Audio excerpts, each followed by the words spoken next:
আসসালামু আলাইকুম রহমতুল্লাহ। আপনারা দেখতে পাচ্ছেন এটা হচ্ছে ইয়াদিয়া বাইক বা স্কুটি বলা যায়। তো আমি গিয়েছিলাম রাজশাহীতে ইয়াদিয়ার যেটা শোরুম আছে, নতুন শোরুম করছে, সেই শোরুমটাতে আসলে স্কুটি দেখার জন্য গিয়েছিলাম যে কোন স্কুটিটা ভালো হবে।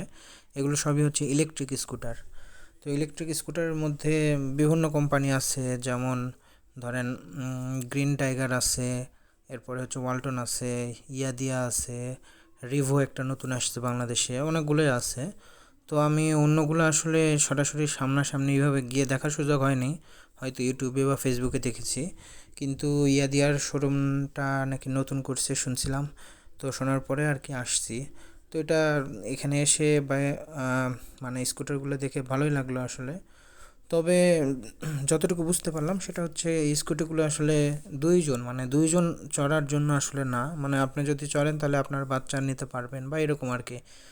এই কিন্তু ওই যে দুইজন যে চড়বেন একসাথে, সামনে একজন পিছনে একজন, এরকম না, হয়তো এরা বলে, যতটুকু দেখলাম ইনারা বলতেছে যে হ্যাঁ দুইজন আরামে যাওয়া যাবে, কোনো সমস্যা নাই।